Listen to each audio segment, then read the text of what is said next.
We often find ourselves short of money. My laptop broke down. I had no plans to buy it, so I don't have so many savings.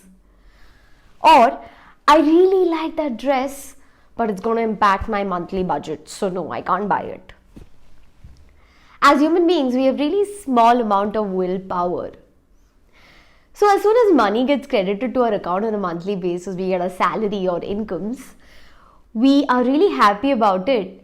But by the mid of the month, half of it is gone and we've already made plans to spend the rest of it. So this video, we're going to be talking about how do you save money. No matter what your income is, you can always save some money. It's about taking those tiny baby steps and creating those small habits of savings that will help you build your wealth. Don't forget to subscribe to this channel because there are going to be sequels to this money saving video. Also, do watch till the end for a bonus tip. So what are we waiting for? Let's begin.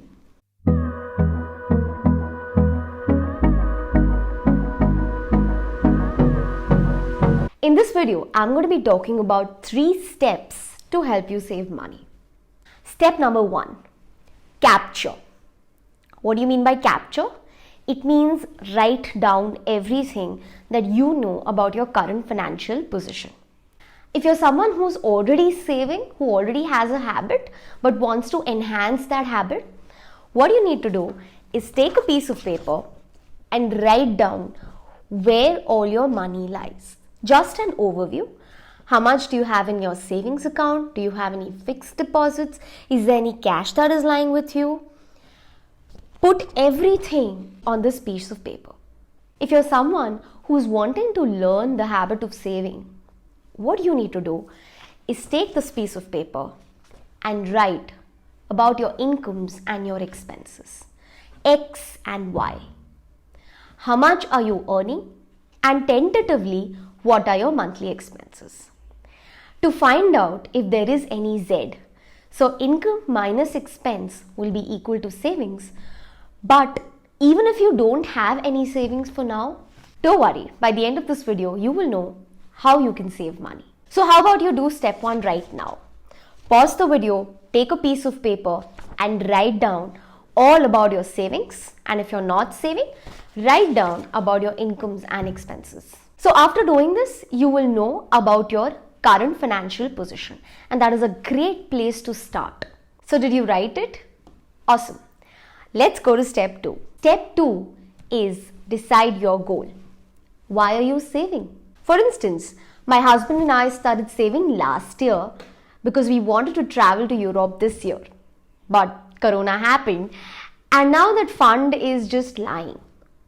But that doesn't mean we've stopped saving. We are still saving for the goal of travel. Maybe next year we can take a longer trip. So identifying your goal is very important.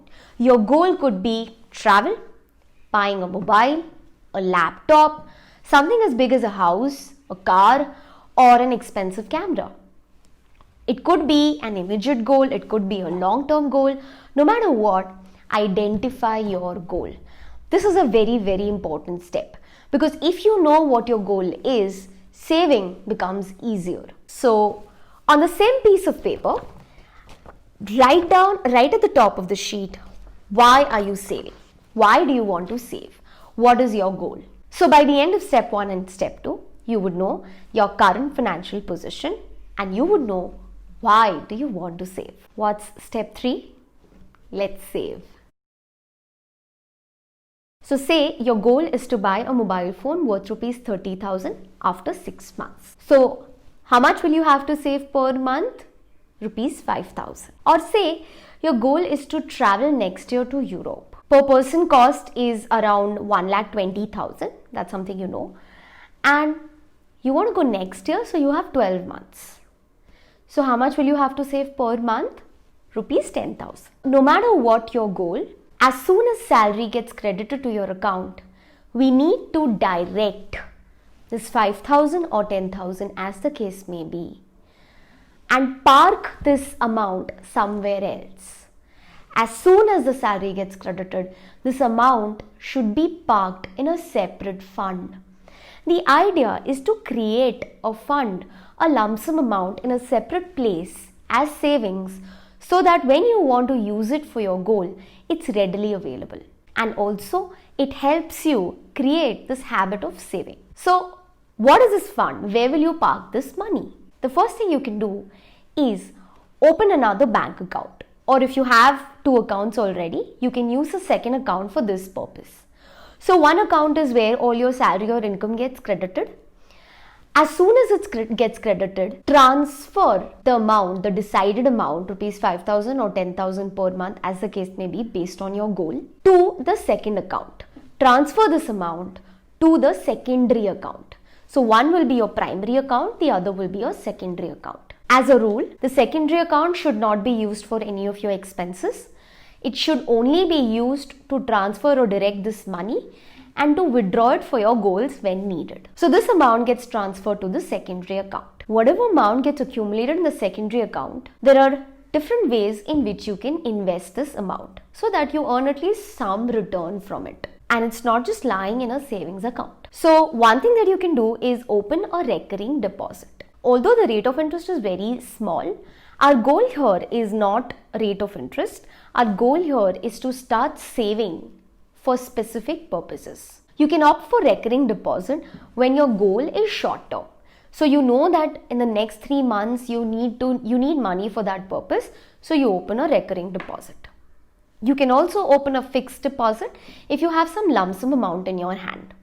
So say when you were creating this sheet, you know that you have savings and you want to earn some interest from those savings, or you want to use those savings for a specific goal, you can open a fixed deposit for that purpose. In fact, you can also open a combination of both. So say you have 30,000 out of the 1,20,000 that you want to spend for your Europe trip. So for the 30,000 that you have today, you can open a fixed deposit for the next 12 months, and for the remaining amount, 90,000, you can open a recurring deposit on a monthly basis. So you can use a combination of both. The best option here is to use mutual funds. Of course, with mutual funds, it is better if it is a long-term period. Say if it's a year or more than a year. You can opt for a systematic investment plan, and by way of an SIP, a monthly amount gets debited to your account and is transferred to the mutual fund that you choose. How do you choose mutual funds and how do they actually work? I'll make a separate video about it so that you can know in detail. So you can keep a lookout for the video. The whole purpose of this video is for you to be able to save for your specific goals. You should have a separate fund that you create. You should be able to direct some savings in a different place for your specific goals, so that whenever those expenses are to be incurred, it does not come as a shock to you and you are very well prepared in advance. Once you start this process and you've created a fund, of course, the best way is to use the fund for your goal. But for whatever reasons, if your goal changes, that is absolutely all right. The idea here is that you create that habit of saving. The idea here is that you create that habit of identifying those goals so that you're saving for those particular goals. And wealth will start accumulating. So even if you don't use that money for that specific goal at the end of it, that's okay. The goal can change. As I said, I will be giving you a bonus tip at the end of the video. Don't burden yourself with too many goals. Start with one small goal. Start small, start saving, and you will start creating wealth. Stay tuned for more videos in this series. If you like this video, do share it with your friends. It'll help them out too. My name is Nikita. I'll see you guys in the next one.